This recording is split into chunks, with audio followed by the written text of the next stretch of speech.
자, 오늘 우리 말씀 볼까요? 오늘 말씀 로마서 15장 14절에서 16절입니다.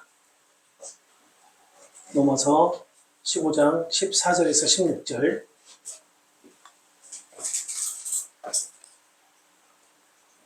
한 절씩 기도하겠습니다. 내 형제들아, 너희가 스스로 사람이 가득하고 모든 지식이 차서 능히 서로 권하는 자임을 나도 확신하노라. 그러나 내가 너희로 지식하게 하고 하나님께서 내게 주신 은혜로 말미암아 더욱 담대히 대략 너희에게 썼노니. 함께 읽겠습니다. 이 은혜는 곧 나로 이방인을 위하여 그리스도 예수의 일꾼이 되어 하나님의 복음의 제사장 직분을 하게 하사 이방인을 제물로 드리는 것이 성령 안에서 거룩하게 되어 받으실 만하게 하려 하심이라. 네, 우리 같이 신앙 고백할까요? 예수 데스티노 크리스토스. 네, 이렇게 자신이 없어요? 자신 있게 하세요. 신앙 고백이에요. 신앙 고백. 우리 입에서 이게 늘 붙어 있어야 돼요. 예수는 물론 한국말로 하면 예수는 그리스도이십니다. 자연스럽게 나오겠지만 이게 자연스럽게 나올 수 있으면 좋아요. 네. 예수 데스티노 크리스토스. 자신 있게 하세요. 자신 있게. 틀려도 괜찮습니다. 그리고 서로 인사 나누겠습니다. 아가포카이오글로엔 예수. 네, 내가 사랑하고 축복합니다. 예수 안에서. 예수 안에서. 여러분들 예수님 안에서 사랑하고 축복합니다. 우리가 이 로마서 14장부터 시작되는 믿음이 강한 자와 약한 자, 이 사이에서 나오는 갈등들, 이거에 대한 내용이 15장 7절까지 계속 쭉 이어져서 나오고 또 마무리도 하고 권면도 하고 여러 가지 내용들을 쭉 살펴보고 있는데 이렇게 바울이 로마교 성도들 안에 있는 믿음 강한 자와 약한 자들에게 이렇게 권면을 했던 가장 핵심적인 이유가 무엇일까? 이것은 우리가 지난 시간에 살펴봤던 예수님의 사역을 통해서 그 목적이 나타나죠. 그러니까 예수님의 사역을 통해 나타나는 목적이 뭐냐면 하나님의 신실하심을 증거하기 위해서였어요. 그리고 그 하나님의 사역을 로마교회 성도들에게 설명해 주기 위해서 이렇게 권면도 하고 면증도 하고 강조도 하고 했던 겁니다. 바울은 예수님이 감당하신 사역을 구약 성경 전체에서 증거를 하고 있다라고 얘기를 하죠. 그러면서 구약 성경의 몇 개 구절을 인용을 해서 근거로 제시를 해요. 그러면서 예수님이 감당하셨던 그 사역이 하나님의 영광을 위한 것이었고 또 언약 백성들과의 약속을 신실하게 성취하셨다는 증거로 강조를 해요. 그러니까 우리도 예수님께서 감당하신 사역을 통해서 우리에게도 하나님이 언약을 성취해 주신 것 같은 거예요. 이방인들도 예수님 안에서 하나님의 긍휼을 입어서 언약 백성이 되어서 하나님을 찬양하게 되었고, 그러니까 예수님의 사역을 통해서 로마 교회는 성령의 일하심으로 소망이 넘치는 공동체가 될 것을 바울은 기원을 하면서 권면을 마무리했던 내용이 지난 시간까지 내용입니다. 자, 오늘부터 함께 나눌 말씀은요, 15장 14절부터 16장 27절까지 이 로마서 전체의 결론부에 들어갑니다. 이제 로마서 전체의 결론부에 들어가요.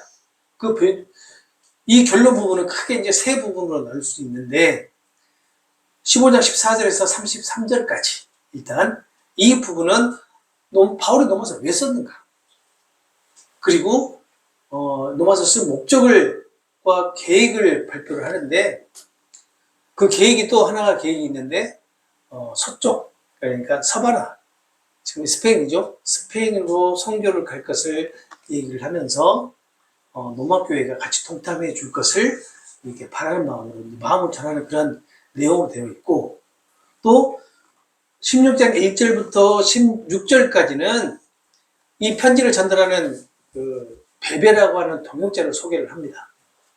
그리고 추천을 해요. 로마교회에 추천하고 또 로마교회 성도들에게 이 베베를 통해 따뜻한 문안의 인사를 드리고 또 사랑의 인사를 전하라 라고 하는 그런 말을 하고, 그리고 마지막으로 17절에서 16장 17절에서 27절까지는 편지를 완전히 마무리하죠. 이제 마무리하면서 로마교회 성도들에게 마지막 권면을 합니다. 이 권면이 뭐냐면 복음과 다른 가르침으로 인해서 분열을 일으키는 그런 사람들을 조심하고 경계하라 라는 그런 권면이에요. 그리고 끝으로 바울 곁에 있는 동역자들, 그 동역자들이 로마교회 성도들에게 문안 인사를 하고 또 하나님께 영광을 올려드리는 찬양으로 로마서 전체를 마무리를 하는 내용이 지금 이 마무리 부분, 결론 부분에 해당되는 내용이에요. 이것을 하나씩 살펴볼 거고요.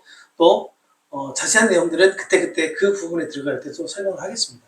사실 16장 부분은 많은 논란이 좀 있어요.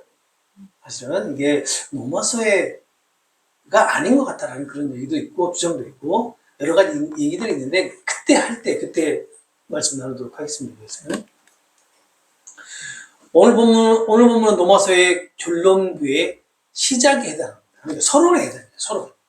로마서 전체, 이게 결론부 전체에 15장 14절부터 16장 27절까지 전체 부분에 서론 부분에 해당을 했는데 바울의 진심과 목적을 다시 한번 밝히는 그런 역할을 해요.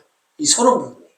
바울의 진심. 바울은 어떤 로마 교회를 향해서 어떤 마음을 가지고 있는지 그리고 이 편지를 쓴 목적이 무엇인지 하는 이걸 다시 한번 밝힌단 말이에요.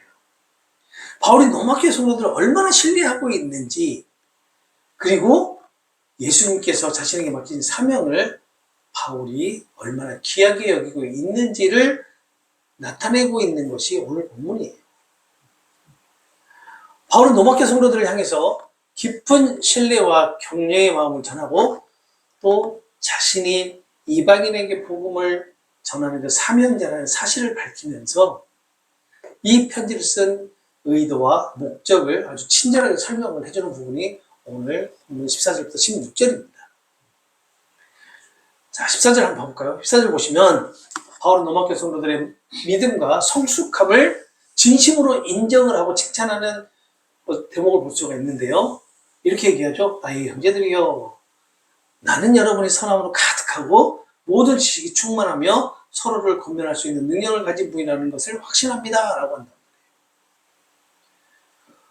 이 말씀 안에는 바울이 로마 교회 성도들을 얼마나 깊이 신뢰하고 있는지를 알 수가 있어요. 그래서 바울은 로마 교회 성도들 따뜻한 그런 호칭을 사용해서 나의 형제들이여 라고 이렇게 부른단 말이에요.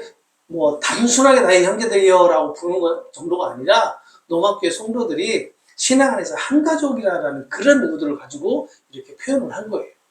여러분들이 여기서 함께 지금 예배를 드리고 있는데 옆에 계신 분들에게 우리는 한 가족입니다 라는 그런 마음으로 나의 형제요 라고 이렇게 고백하신 분들이 있어요? 한번 해본 적 있어요?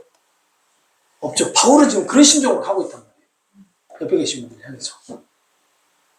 그러니까 로마 교회를 향해서 바로 그런 심정으로 이 신앙 안에서 우리가 한 가족입니다 라는 그런 것을 표현하고 있는 거죠.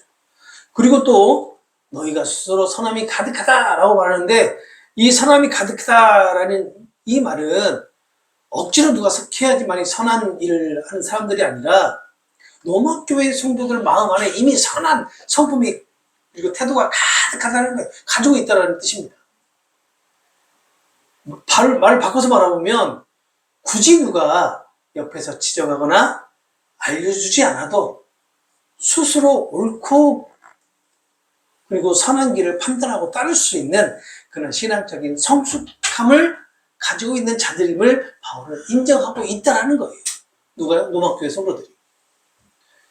자, 잘 생각해보세요. 지금까지 14장부터 살펴봤던 내용들을 보면 오늘 바울이 이렇게 칭찬하는 내용과 좀 다르죠. 어때요? 서로 못 잡아먹어서 막 헐뜯거렸잖아요. 서로 싸우고 막 그랬잖아요. 그랬던 이 로마 교회 성도들에게 바울은 오늘 엄청난 칭찬을 한단 말이에요. 정말 너희들 안에 선함이 가득하다고 하잖아요.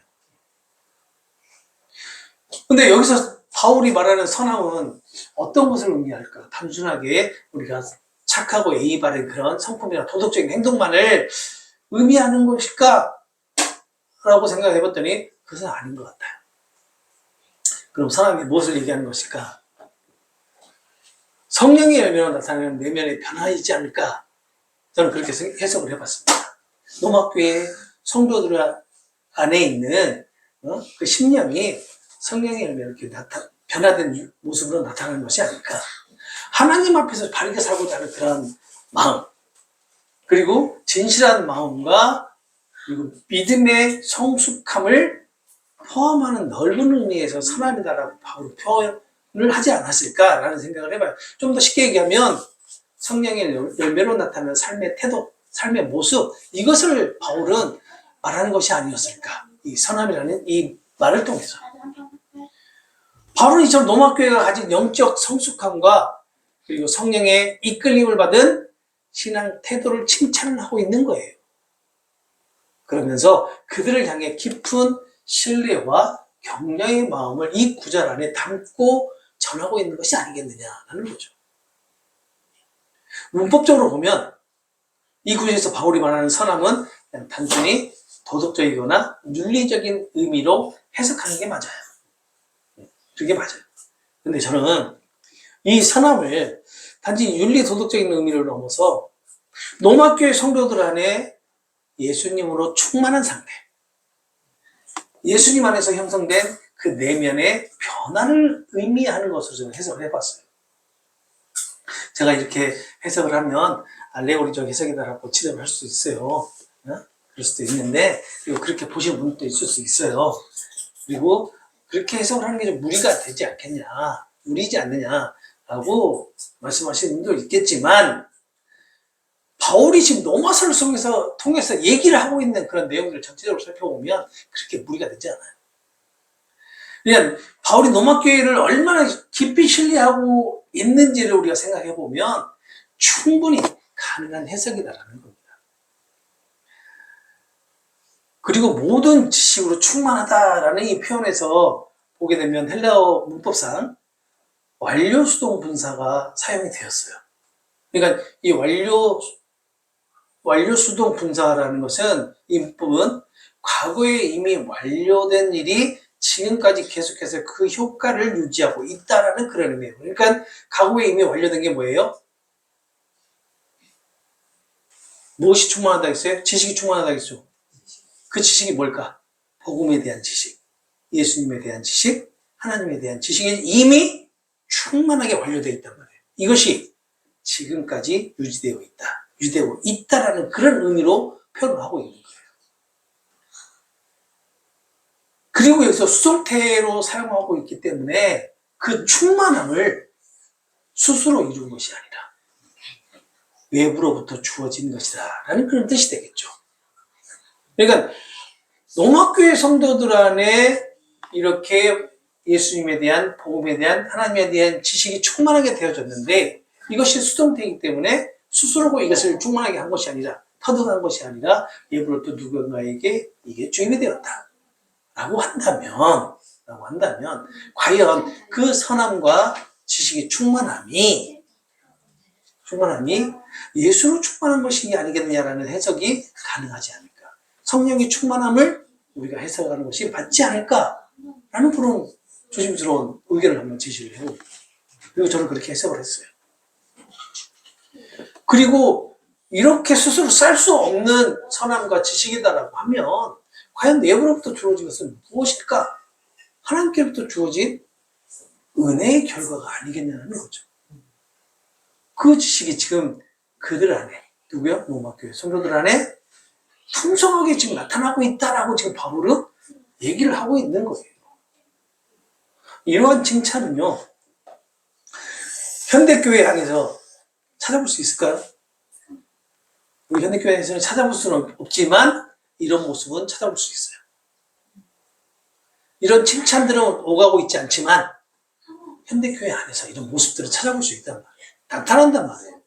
왜요? 우리가 하는 것이 아니라 성령께서 하시는 일이기 때문에 이게 나타나요. 근데 우리가 그래서 깨닫지 못하는 거죠. 보지 못하는 거죠. 우리의 눈이 어두워져서. 그러지 않을까요?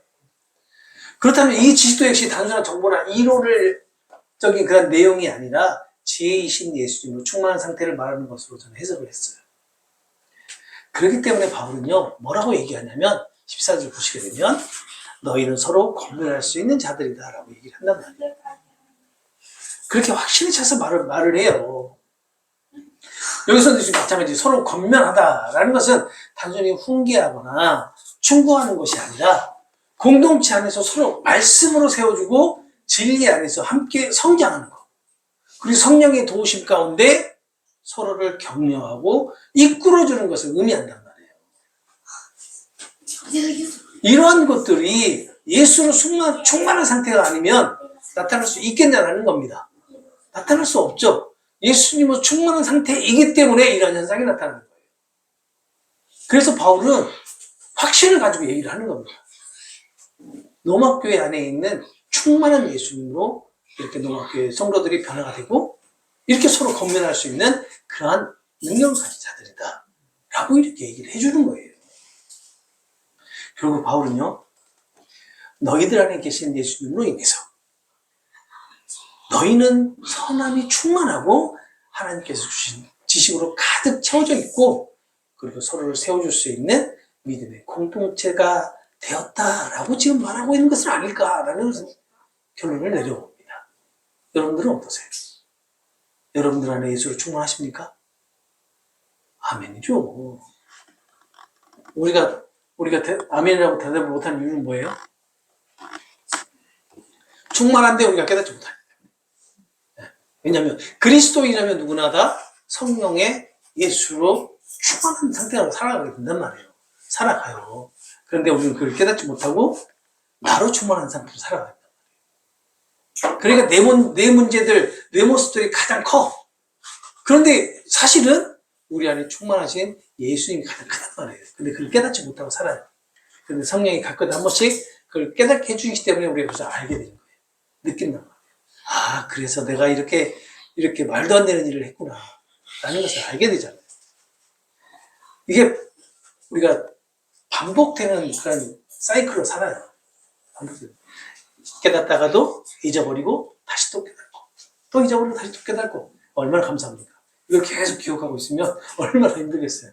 그렇죠? 근데 이것을 잊어먹기도 하고 또 망각해버리기도 하는데도 어느 한순간 또 성령께서 우리를 또 딱 붙들어주셔서 다시 깨닫게 하시고 아, 그래서 내가 이렇게 지금도 그리스도인의 길을 가고 삶을 살아가고 있구나 라는 것을 알게 하시고 그러니까 감사한 거죠. 아무런 능력도 없고 아무런 가치도 없는 우리의 삶이 그리스도인의 삶이라고 하는 아주 귀한 삶을 살아갈 수 있도록 해주고 있잖아요. 얼마나 그게 큰 은혜냐고요. 근데 그것을 우리는 은혜로 생각하지 않고 뭐로 생각해요? 당연한 것으로 생각을 해요. 당연한 것으로. 이 그리스도인들이 착각하고 있는 부분 중에 가장 큰 부분입니다. 그래서 바울은 로마교회 성도들을 예수로 충만한 자들로 신뢰하고 이 믿음의 공동체가 서로를 세우면서 권면할 수 있는 건강한 공동체로 세워지기를 소망하고 있는 게 아니겠느냐라는 거죠. 그러니까 바울 자체가 누구를 신뢰하겠어요? 바울은 예수님만 신뢰한단 말이에요. 그런데 이 바울이 예수님만 신뢰하는 바울이 로마교회 성도를 신뢰한다는 것은 그 로마교회 성도들 안에 있는 예수님을 신뢰하는 것 같은 거겠죠. 예수로 충만한 로마교회 성도들을 신뢰하는 것 같은 거겠잖아요. 예수님이 우리를 신뢰한다고요? 아이고. 자, 누군가가 우리를 신뢰한다. 그러면 우리를 바라보는 시선에서 신뢰할 수 있는 게 뭐가 있을까? 믿음? 뭐 헌신, 열심히 하는 거? 이런 걸 신뢰할 수 있을까요? 아니란 말이에요. 우리 안에 계시는 예수님을 신뢰하는 거지 우리 자신들을 신뢰하는 게 아니라는 거예요. 가끔가다 이것을 전부 다 망각하고 인간적인 나를 신뢰하는 경우가 너무 많죠. 특히 성도들이 목회자들을 바라보는 시선에서 그런 경우가 너무 많잖아요. 그러다가 꼭 실망하면 교회를 떠나요. 그런 경우가 너무 많잖아요. 나를 보지 마시고 내 뒤에 계시는 내 안에 계시는 예수를 보시라고. 예수를. 그렇게 보기가 너무 힘들죠. 쉬웠으면 실족한 사람들 없었을 거예요. 그죠? 이렇게 14절 말씀은 로마서 서두에 나오는 1장 8절 말씀을 떠올리게 합니다. 바울은 로마서를 시작하면서 뭐라고 얘기하냐면 너희 믿음이 온 세상에 전파되었다라고 한단 말이에요. 로마서 1장 8절에. 자신이 한 번도 가본 적이 없는 이 로마 교회가 이미 다른 지역 그 성도들에게 신앙이 본이 되는 교회다라고 소개를 해요. 로마서 1장 8절에요. 물론 그 당시 바울의 귀에 들렸던 소문에 의하면 로마 교회가 참 신실한 믿음을 가지고 있는 교회다라는 그런 소문을 듣게 됩니다. 그렇지만 14절에서 그 로마 교회의 신앙의 분이 단지 있잖아요. 입으로만 전달되었던 그런 소문이 아니라 실제적인 열매로 나타나고 있다는 것을 지금 말하고 있는 거예요. 바울이. 선함으로 가득 차 있고 모든 지식이 충만하고 그리고 서로를 권면할 수 있는 사람들이다. 라는 그 표현에서 지금 그 답이 나타나고 있는 거예요. 그래서 14절과 1장 8절은 서로 연관성을 찾아볼 수가 있는 겁니다. 로마교회는 믿음의 본이 되는 공동체로 시작을 해서 이제는 그 믿음의 성숙한 열매로 맺히고 있음을, 그 믿음이 그 열매로 맺히고 있음을 바울은 분명하게 인정을 하고 칭찬을 하고 있는 것입니다. 이것은 단순히 칭찬을 넘어서 바울이 로마교회 성도들의 신앙이 말씀 안에서 실제 삶 속에서 말씀 안에서 성장을 하고 또 실제 삶 속에서 예수님의 형상이 나타나고 있다라는 것 확신을 가지고 표현을 한 것이 아니겠느냐. 그러니까 복음 안에서 가지고 있는 확신이 아니겠느냐라는 그런 생각을 해봤습니다. 우리가 복음 안에서 확신을 가지고 있지 않다면 이렇게 확신을 가지고 누군가를 표현하기 힘들 것 같아요. 바울은 지금 로마교회 성도들을 이렇게 너희들의 삶 속에서 예수님의 형상이 나타나고 있다는 그런 확신을 가졌던 거죠. 이렇게 표현하지 않았을까? 이처럼 14절에서 바울은 로마교회 성도들이 선하고 지혜로우며 서로를 권면할 수 있는 성숙한 신앙을 가진 사람들이라고 칭찬을 하고, 그리고 15절에서는 왜 자신이 이미 성숙한 이 로마교회 성도들에게 강하고 분명한 메시지를 전달할 수밖에 없었는지를 설명한단 말이에요. 15절에서 15절 보게 되면 너희가 성숙한 신앙을 가지고 있지만 나는 하나님께서 내게 주신 은혜에 따라서 너희가 잊지 않도록 다시 기억나게 하려는 마음으로 조금 더 담대하게 글을 썼다라고 이렇게 15절에서 얘기를 해요. 바울이 여기서 말하는 기억나게 하라는 것이 무엇이었을까? 로마교회 성도들을 하여금 기억나게 해서 다시 새기게끔 하려는 게 무엇이었을까?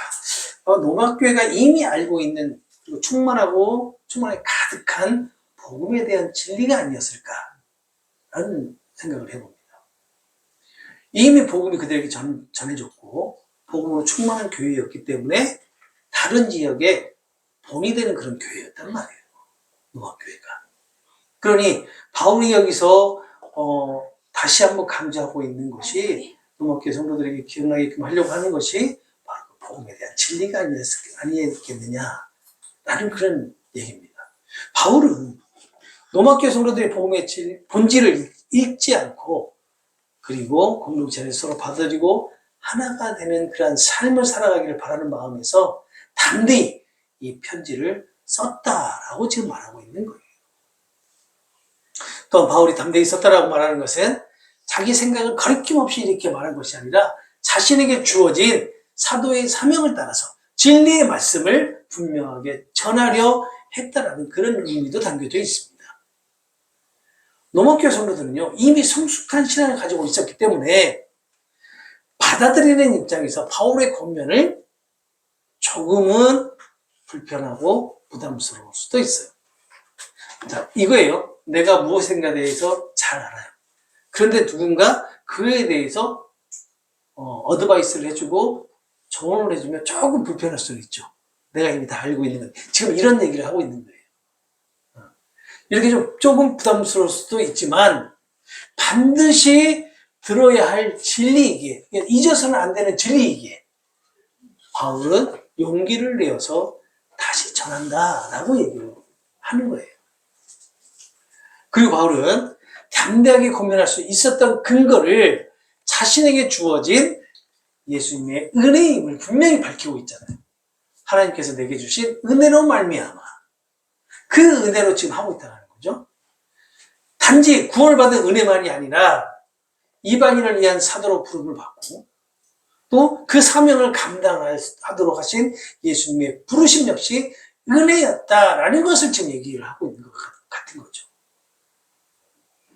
바울은 복음을 다시 상기시키고 공동체 안에서 서로를 받아들이면서 하나가 되도록 하기 위해서 예수님의 은혜로 담대하게 편지를 썼다라고 설명하는 것 같은 겁니다. 이미 이 편지가 이 성경이라고 하는 이 책으로 우리에게 주어졌어요. 그리고 이 말씀들을 우리가 못해도 한두 번씩은 다 읽어봤을 것입니다. 그리고 다 알죠, 내용을. 그럼에도 불구하고 설교를 통해서 다시 한번 우리가 되새김질을 하는 것은 뭐예요?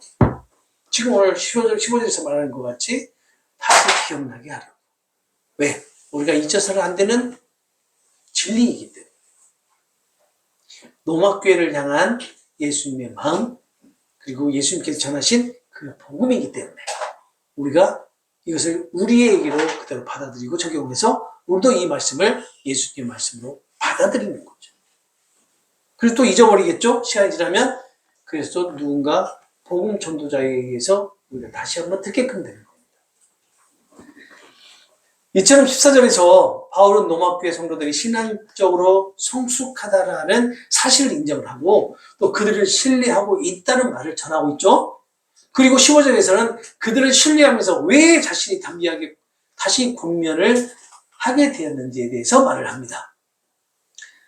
바울은 성도들이 이미 알고 있는 이 복음의 진리를 다시 한번 상기시키고 공동체의 서로를 받아들이고 하나 되게 하는 목적으로 편지를 썼다라고 말을 하면서 16절에서는요.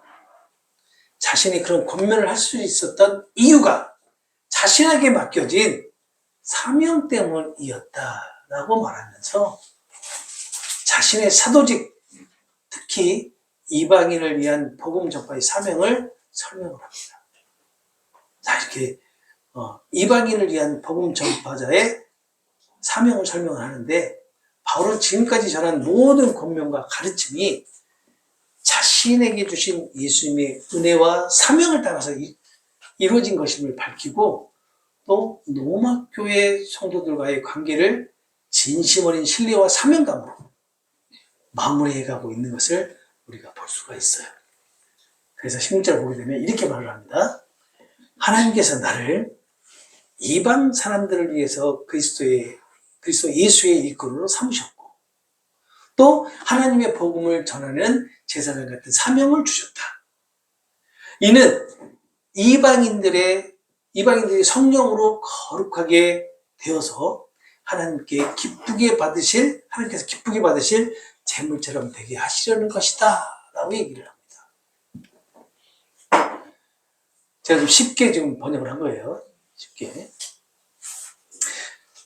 그러니까 다시 해드리면 하나님께서 나를 이방 사람들을 위해서 그리스도 예수의 일꾼을 삼으셨고 하나님의 복음을 전하는 제사장 같은 사명을 주셨는데 이는 이방인들이 성령으로 거룩하게 되어서 하나님께서 기쁘게 받으시는 제물처럼 되게 하려는 것이다 라는 거죠.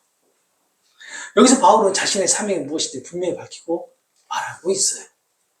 자신은 단순히 복음을 전하는 전도자가 아니라 예수님을 대신해서 복음을 전하고 또 그 복음을 받아들인 사람들이 예수님께 드려지도록 나아가도록 인도하는 예수님의 일꾼이다라고 설명하고 있는 겁니다.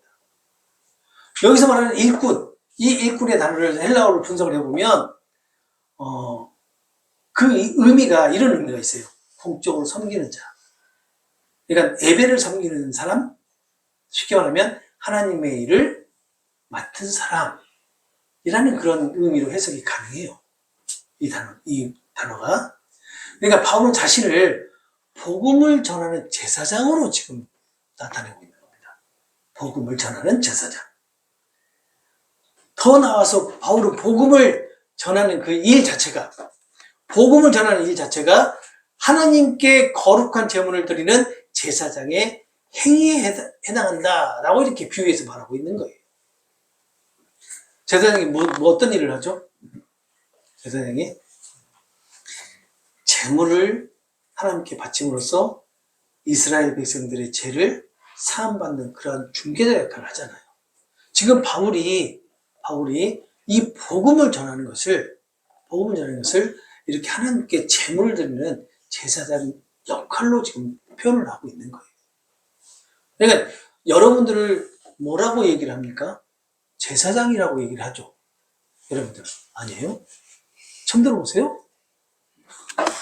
자, 우리를 제사장이라고 얘기를 하죠. 제사장이라고 하는, 이렇게 표현하는 이유가 뭘까요? 바로 이런 이유에서 그러지 않을까요?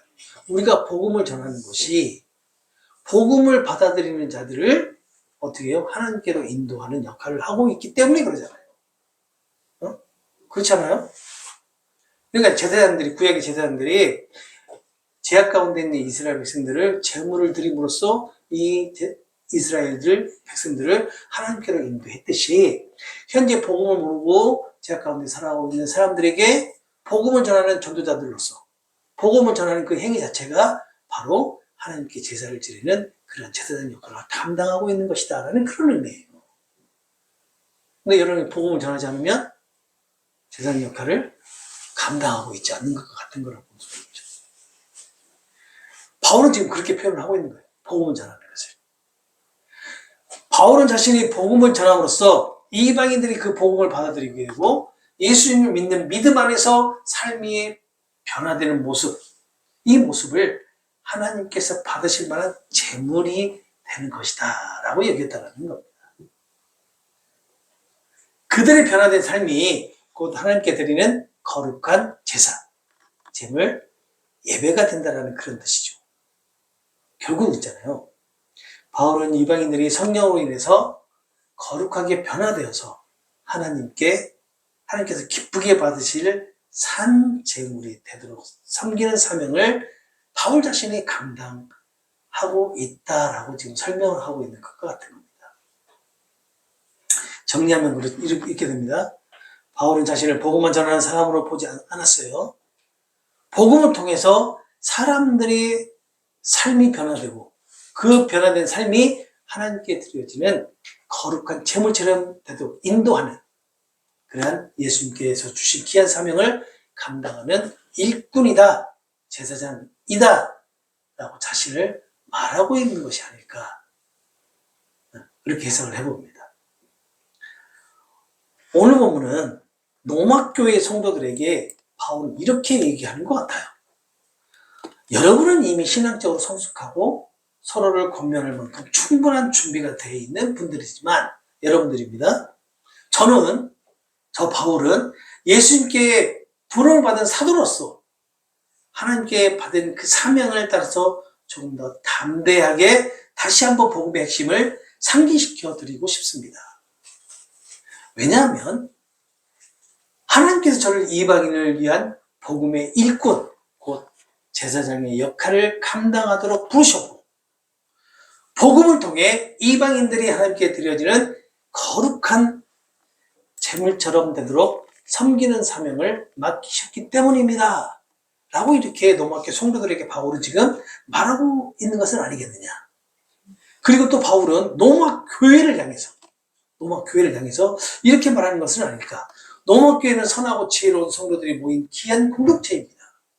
그러나 복음의 진리는 언제나 반복되어서 되새겨져야 합니다.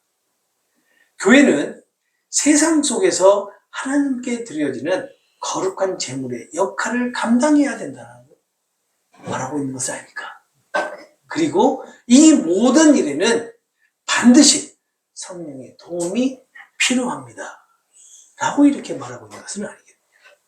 그러니까 오늘 본문을 통해서 바울은 로마교회 성도들 한 사람들에게 이러한 메시지를 주는 것이고, 또 로마교회 공동체에게 이러한 메시지를 주는 것이 아닐까, 라는 생각을 해봤어요. 그리고 오늘 이 말씀은 오늘을 살아가고 있는 우리 그리스도인들에게 똑같이 적용이 되겠죠. 교회는 단순히 프로그램이나 봉사활동으로 유지되는 것이 아니다. 성도들이 서로 돌아보고 그리고 격려하고 말씀 안에서 함께 성장하는 관계 속에서 진정한 공동체로 세워져 가는 것이 아니겠느냐라는 그런 메시지를 전달하는 것입니다.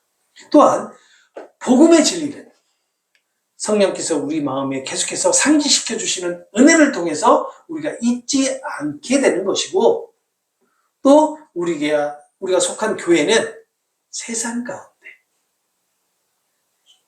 가운데 있는 그리스도인들을 하나님께 나아가도록 이끌어주는 예배 공동체가 이지 않겠느냐. 그 예배 공동체로 부름을 받지 않았겠느냐라는 이러한 메시지를 우리에게 전달해 주는 것은 아닐까라는 생각을 해봤습니다. 우리가 드리는 예배, 섬김, 그리고 봉사, 이 모든 사역은 성령께서 거룩하게 구별하셔서 하나님께 드려지는 영적 제물이라는 사실, 이것이 믿어지십니까? 물론 이런 사명을 감당하는 것은 결코 쉬운 일이 아닙니다. 그렇죠? 하지만 우리가 그리스도인으로 살아가는 일상 자체가 하나님께 드려지는 예배가 되고, 그리고 우리의 삶이 하나님의 기쁨이 된다는 것을 우리가 성령을 통해서 알기 때문에, 그리고 하나님께서 우리의 그 성공하고 또 실패하는 삶을 통해서 영광을 받으신다라는 것을 성령의 도우심으로 깨달아 알기 때문에 우리 그리스도인의 삶이 기쁨과 감사로 허락된 하루하루를 살아갈 수 있는 것이 아니겠느냐라는 겁니다. 이것이 만약에 우리에게 주어지지 않았다면 우리 삶이 얼마나 피폐할까요? 그런데 우리가 이 힘든 가운데서도 기쁨을 잃지 않고, 그리고 믿음을 놓지 않고 살아갈 수 있는 것은 성령께서 우리를 붙들어 주셔서 이렇게 우리의 삶이 하나님의 기쁨이 되는 삶이고, 또 우리의 삶이 하나님께 영광이 되는 삶이라는 것을 우리에게 자꾸 인식을 시켜주고 깨닫게 해주시기 때문에 우리 삶에 힘이 생기는 거예요. 그게 없다면 우리 삶, 그리스도인의 삶같이 정말 피곤한 삶이 없어요. 그러잖아요. 똑같이 세상 사람들과 살면서 한 주간을 같이 보내고 하는데, 남들 다 쉴 때 이 예배 자리에 나와서 하나님을 찬양하고 하나님을 예배한다는 이 사실이 얼마나 큰 일인지 모릅니다. 이렇게 할 수 있었던 게 뭐예요? 예수님께서 우리 안에 함께 계시고 우리를 인도하시기 때문에 가능한 거란 말이에요. 그러니 그리스도인의 삶이 얼마나 귀한 삶이겠냐, 얼마나 축복된 삶이겠냐. 뭘 우리가 이렇게 그 누구죠? 욥같이 고난 가운데 고난이 끝나고 난 다음에 그냥 뭐 몇 배로 막 그냥 뭐 60배, 30배, 60배, 100배로 이렇게 막 축복받아가지고 이게 우리가 축복받는 삶이 아니라요. 우리 삶 자체가 그리스도인의 삶이라는 그 자체가 축복이에요. 그걸 꼭 기억을 하셔야 돼요. 우리 삶이 변화되지는 않을 수도 있어요. 우리가 힘든 삶이 계속 우리 죽을 때까지 계속 유지될 수는 있어요. 그렇지만 내가 그러한 삶을 살아갈지언정 나는 그리스도인이라는 그 자체만으로 축복된 삶이라는 거예요. 왜요? 하나님 나라의 삶이 우리에게 보장되어 있기 때문에 그렇습니다. 구원된 삶이 우리에게 보장되어 있기 때문에 그래요. 그것을 약속하셨고, 그리고 예수님이 죽으심으로 그것을 이루셨기 때문에 우리가 그런 기쁨 가운데 살아갈 수 있는 거예요. 그게 없다면요, 정말 힘들겠죠. 우리에게도 이번 한 주간에도 우리에게 허락하실 텐데요, 우리 공동체가 복음으로 인해서 제약된 이 세상 가운데서 하나님께 드려지는 예배 공동체가 되기를 소망합니다. 그리고 이 허락된 삶의 여정 가운데 성령이 도우시고 믿는 믿음으로 인도함을 받는 그 한 주간이 되시고, 또 예수님 안에서 복음에 세워진 권면으로 그리고 또 사명으로 함께 걸어가는 은혜의 길이 되시기를 소망합니다. 그 은혜가 충만하게 여러분들에게 임하기를 소망합니다. 오늘 주신 말씀으로 함께 기도할까요?